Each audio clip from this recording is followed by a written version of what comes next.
আমাদের সংগ্রাম চলছে।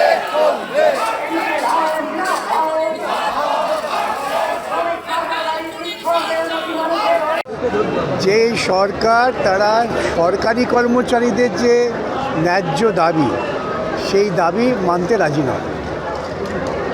সরকারি কর্মচারীরা তারা একটা বিধিবদ্ধ ব্যবস্থার মধ্য দিয়ে সরকারি কাজ পেয়েছেন, চাকরি পেয়েছেন, তাদের দাবিটাও হচ্ছে বিধিবদ্ধ, আইনসঙ্গত, যেটা মানা প্রাথমিক দায়িত্ব সরকারের।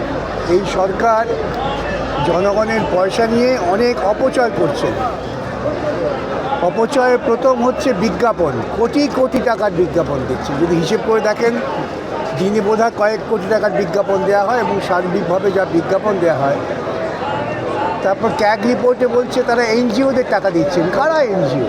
কাদের স্বার্থে টাকা দিচ্ছেন? পুজো, ক্লাব, এই সমস্ত অপচয় করছেন এবং সরকারি কর্মীদের ন্যায্যদায়ী মানছেন না। সেক্ষেত্রে রাস্তায় নামা ছাড়া এদের কোনো রাস্তা নেই, একমাত্র রাস্তার ভাষায় ওরা বোঝেন। আজকে বলছি কি আইসিএসসি পরীক্ষা তাই মাইক বন্ধ হয়েছে, সিবিএসসি। যদি সেটা হয় মাইক বন্ধ ঠিক আছে, নতুবা মাইক বন্ধ করারও কোনো অধিকার নেই।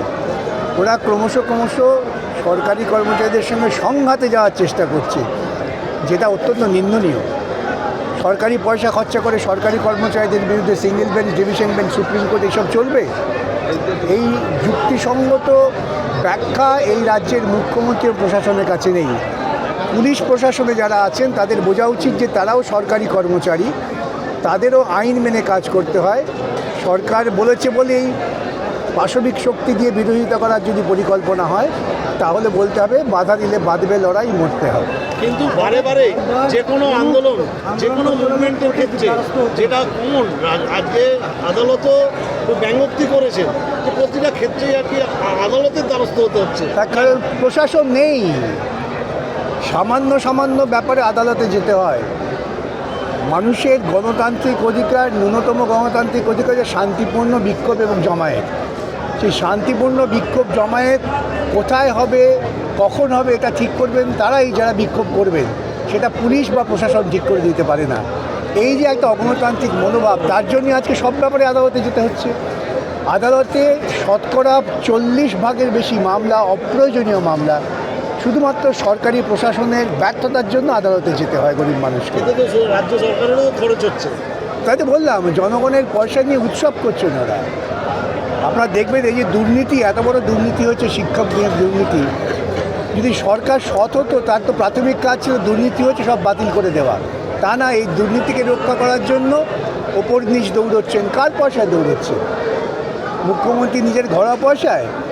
আজকে তার ভাইপোর সম্পত্তি বাজেয়াপ্ত হয়েছে, তিনি বলছেন ভাইপো খাবে কি? তাই সরকারের কর্মচারীগুলো তারা খাবে কি? জিনিসপত্রের দাম হু করে বাড়ছে, তাদের দিয়ে দেওয়া হচ্ছে না। দিয়ে তো চালু হয়েছিল মূল্যবৃদ্ধিকে ঠেকাবার জন্যে, সমতা আনার জন্য। সেই দিয়ে দিচ্ছেন না, তিনি নেচে বেড়াচ্ছেন। আগে যেটা আছে একটা এখানে সমাবেশ হয়েছিল, তারপরে এখানে বারে হতে শুরু হয়েছে। এটা নিয়ে যদি রাজভবনে বসে কেউ বিক্ষোভ দেখাতে পারেন, সেই দলের পক্ষে আর অন্য কোনো কথা বলার নৈতিক অধিকার নেই। নবান্নর বাস স্ট্যান্ড কেন, আগামী দিনে মানুষ প্রয়োজন করলে নবান্নর 14 তলায় গিয়েও বিক্ষোভ দেখাবেন। সরকার কোনো কিছু পালন করাতে গেলে নিজে নৈতিক আদর্শটা দেখাতে হয়। উনি কথায় রেড রোডে বিক্ষোভ দেখাচ্ছেন, যাতায়াতের পক্ষে আমাদের অসুবিধা হয় না, আমরা ফেস করি না। সুতরাং এই সমস্ত নাটক করতে উনি পারেন। আর সরকারি কর্মচারী বা সাধারণ চাকরি প্রার্থী, ছাত্র, শিক্ষক এরা আন্দোলন করলে মনে হয় কেন নবান্নে আসছে। আপনি লিখে রাখুন আগামী দিন নবান্নের 14 তলায় বিক্ষোভ যাবে। এটা ভিন্ন প্রসঙ্গে যাব।